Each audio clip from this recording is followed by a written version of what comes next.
আমরা রয়েছি আসাম রাজ্যের গুয়াহাটি শহরের পশ্চিমাংশে নীলাচল পর্বতে মা কামাখ্যা মন্দির আপনারা দেখতে পাচ্ছেন। এই মুহূর্তে মায়ের মন্দির একদম চূড়াটা আমি দেখানোর চেষ্টা করছি। সোনা দিয়ে মোড়ানো হয়েছে এবং এই মন্দিরের ইতিহাস আপনাদের সামনে তুলে ধরার চেষ্টা করছি। নমস্কার বন্ধুরা, গৌতমের সাথে চ্যানেল আপনাদের স্বাগত জানাই। সবাইকে সুপ্রভাত। এখন এই সবে ভোর 4টে বাজছে।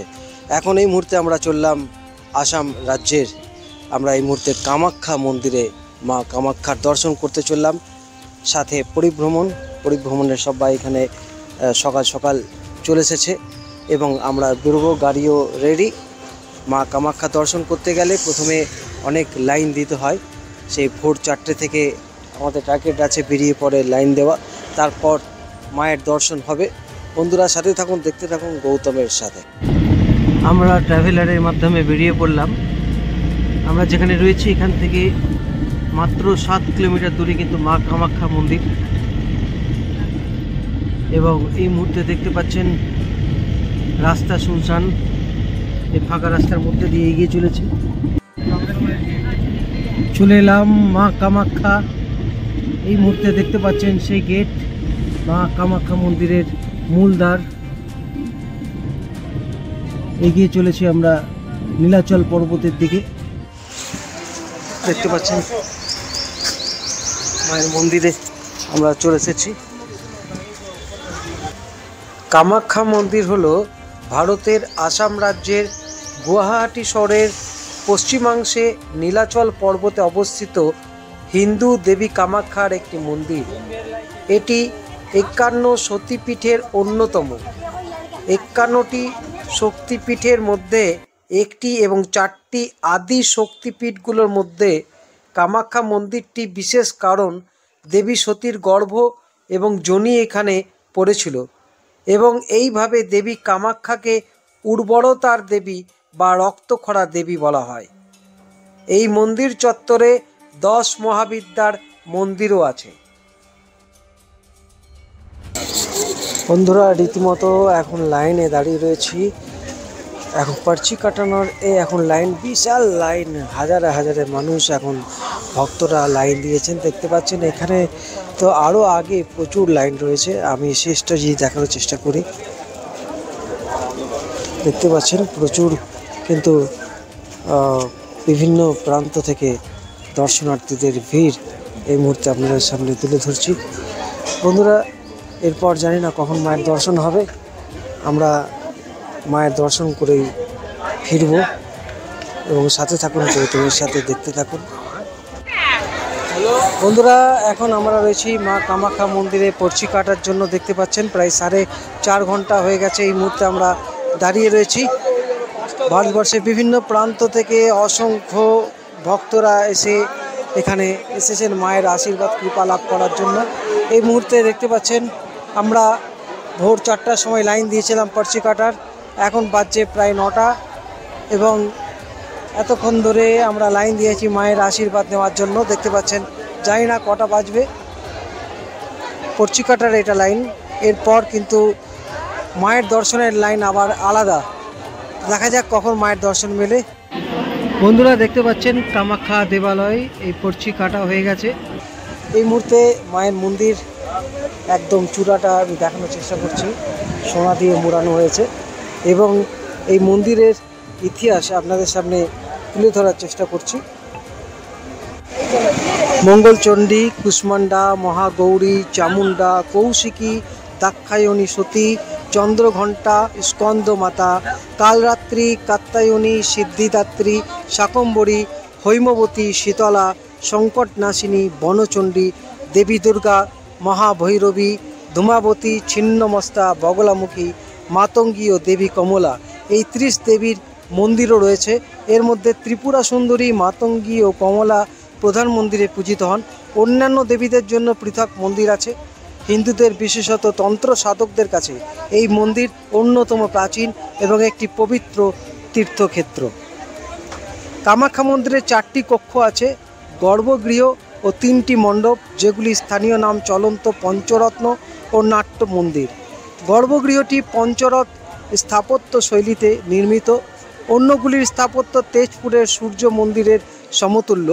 এগুলিতে খাজুরাহ বা অন্যান্য মধ্য ভারতীয় মন্দিরের আদলে নির্মিত খোদাই চিত্র দেখা যায়। মন্দিরের চূড়াগুলি মৌচাকের মতো দেখতে। নিম্ন আসামের বহু মন্দিরে এই ধরনের চূড়া দেখা যায়। গর্ভগৃহটি আসলে ভূগর্ভস্থ একটি গুহা। এখানে কোনো মূর্তি নেই, শুধু একটি পাথরের সরু গর্ত দেখা যায়। কামাখ্যা মন্দির চত্বরের অন্যান্য মন্দিরগুলোতেই একই রকম যোনি আকৃতি বিশিষ্ট পাথর দেখা যায়, যা ভূগর্ভস্থ প্রশোষবনের জল দ্বারা পূর্ণ থাকে। বর্তমান মন্দির ভবনটি অহোম রাজাদের রাজত্বকালে নির্মিত। এর মধ্যে প্রাচীন কোচ স্থাপত্যটি সযত্নে রক্ষিত হয়েছে। খ্রিস্টীয় দ্বিতীয় শতাব্দীর মাঝামাঝি সময় মন্দিরটি ধ্বংসপ্রাপ্ত হলে 1565 সাল নাগাদ কোচ রাজা চিলোরায় মধ্যযুগীয় মন্দিরের স্থাপত্যশৈলী অনুসারে মন্দিরটি পুনরায় নির্মাণ করে দেন। এখন যে মৌচাক আকারের চূড়াটি দেখা যায় তা নিম্ন আসামের মন্দির স্থাপত্যের একটি অন্যতম বৈশিষ্ট্য। মন্দিরের বাইরে গণেশ ও অন্যান্য হিন্দু দেবদেবীদের মূর্তি খোদিত আছে। মন্দিরের 3টি প্রধান কক্ষ। পশ্চিমের কক্ষটি বৃহৎ ও আয়তাকার। সাধারণ তীর্থযাত্রীরা এটি পূজার জন্য ব্যবহার করেন না। মাঝের কক্ষটি বর্গাকার। এখানে দেবীর একটি ছোট মূর্তি আছে। এই মূর্তিটি পরবর্তীকালে এখানে স্থাপিত হয়। এই কক্ষের দেওয়ালে নরনারায়ণ, অন্যান্য দেবদেবী ও তৎসম্পর্কিত শিলালেখ খোদিত আছে। মাঝের কক্ষটি মূল গর্ভগৃহে নিয়ে যায়। এটি গুহার আকৃতি বিশিষ্ট। এখানে কোনো মূর্তি নেই, শুধু যোনি আকৃতি বিশিষ্ট পাথর ও ভূগর্ভস্থ বনটি আছে। প্রতি বছর গ্রীষ্মকালে অম্বুবাচী মেলার সময় কামাখ্যা দেবীর ঋতুমতী হওয়ার ঘটনাকে উদযাপন করা হয়। অনুমিত হয় প্রাচীনকালে কামাখ্যা ছিল খাসি উপজাতির বলিদানের জায়গা। এখনও বলিদান এখানে পূজার অঙ্গ। এখানে অনেক ভক্তই দেবীর উদ্দেশ্যে ছাগল বলি দেন। কালিকা পুরাণ অনুসারে কামাখ্যায় পূজা করলে সকল ইচ্ছা পূর্ণ হয়। শিবের তরুণী স্ত্রী ও মোক্ষদাত্রী শক্তি কামাখ্যা নামে পরিচিত। 12 খ্রিস্টপূর্বাব্দে নীলাচল পর্বতে মঙ্গলরা আক্রমণ করে প্রথম তান্ত্রিক কামাখ্যা মন্দিরটি ধ্বংস হয়েছিল। দ্বিতীয় তান্ত্রিক মন্দিরটি ধ্বংসপ্রাপ্ত হয়েছিল মুসলমান আক্রমণের সময়। আসামের অন্যান্য দেবীদের মতো দেবী কামাখ্যার পূজাতেও আর্য ও অনার্য সংস্কৃতির মিশ্রণ দেখা যায়।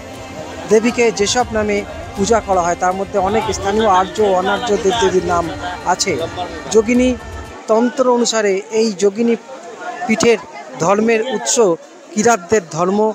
বাণীকান্ত কাকতির মতে গারো উপজাতির মানুষেরা কামাখ্যায় শূকর বলি দিত। এই প্রথা নরনারায়ণ কর্তৃক নিযুক্ত পুরোহিতদেরও মধ্যেও দেখা যেত। কামাখ্যার পূজা বামাচার ও দক্ষিণাচার উভয় মতেই হয়। সাধারণত ফুল দিয়েই পূজা দেওয়া হয়। মাঝে মাঝে পশু বলি হয়। স্ত্রী পশু বলি সাধারণত নিষিদ্ধ হলেও বহু পশু বলির ক্ষেত্রে এই নিয়মে ছাড় দেওয়া হয়। তন্ত্র সাধনার কেন্দ্র হওয়ায় বার্ষিক অম্বুবাচী মেলা অনুষ্ঠানে এখানে প্রচুর মানুষ আসেন। এছাড়া বার্ষিক মনসা পূজাও মহা সমারোহে আয়োজিত হয়। দুর্গাপূজা কামাখ্যা মন্দিরের একটি অন্যতম প্রধান উৎসব। তো বন্ধুরা, দেখতে পাচ্ছেন বহু দূর দূরান্ত থেকে এখন এই ভারতবর্ষের বিভিন্ন প্রান্ত থেকে অসংখ্য ভক্তরা এসেছেন মাকে দর্শন করার জন্য, নিজের মনের ইচ্ছা পূরণ করার জন্য। এখানে এসে মায়ের কাছে মাথা ঠোকালে সকল ইচ্ছা পূর্ণ হয়, এই বিশ্বাসে মায়ের কাছে আসা। এবং আজকে আমিও এসেছি সুদূর পশ্চিমবঙ্গ রানীগঞ্জ থেকে, এবং নিজের ইচ্ছা তো আছেই মায়ের কাছে কিছু চাওয়া, তার সাথে আপনাদের সবার ইচ্ছা যেন মা পূরণ করেন। আপনাদের সামনে মা কামাখ্যার ইতিহাস বর্ণনা করলাম, আপনাদের দেখানোর চেষ্টা করলাম। যদি আপনাদের ভালো লাগে অতি অবশ্যই ভিডিওটি শেয়ার করবেন। এবং আজকে পরিভ্রমণের সাথে অনেকেই এখানে এসেছিলেন, কিন্তু এত ভিড় সব ছিটকে গেছেন। কিন্তু আমাদের অন্তিমদা রয়েছেন। অন্তিমদা, কেমন মায়ের দর্শন হলো? হ্যাঁ, দর্শন খুব ভালো হয়েছে। অনেক প্রতীক্ষার ফল। 12 ঘন্টা থেকে 13 ঘন্টা আমরা লাইনে ছিলাম, এবং সারাদিন যে ক্লান্তি ছিল এক ঝলকে দর্শনে সব ক্লান্তি মিটে গেছে। ভেতরে পরিবেশ যা দেখলাম অমায়িক ব্যাপার, ওরকম মানে মুখে বলে তার বর্ণনা দেওয়া যায় না। খুব ভাগ্যবান না হলে মনে হয় এই জিনিস সুযোগ পাওয়া যায় না। আমি তাদের মধ্যে একজন। তো বন্ধুরা, আমিও তাদের মধ্যে একজন। গায়ে কাঁটা দিয়ে দেখুন লোম খাড়া হয়ে যাচ্ছে। সত্যিকারের এক অদ্ভুত মায়ের সৃষ্টি, এবং তাই জন্য আজকে আমরা সবাই এই পৃথিবীর ধরণীতে বেঁচে রয়েছি। মায়েরই কৃপা, মায়েরই সব লীলা। উলুধ্বনি সংগ্রহ যখন হচ্ছিল তখন সত্যি লোম দাঁড়িয়ে যাচ্ছে। তো বন্ধুরা, আপনারা যারা যেখানে রয়েছেন অতি অবশ্যই এই গুয়াহাটিতে এই নীলাচল পর্বতে মা কামাখ্যার দর্শন করুন। আর অতি অবশ্যই সাথে থাকুন, দেখতে থাকুন গৌতমের সাথে। আজকের এই ব্লগ যদি ভালো লেগে থাকে প্রচুর পরিমাণে শেয়ার করুন আর আশীর্বাদ করুন এইভাবে এগিয়ে যেতে পারি। ধন্যবাদ, আপনারা ভালো থাকুন, সুস্থ থাকুন, ধন্যবাদ।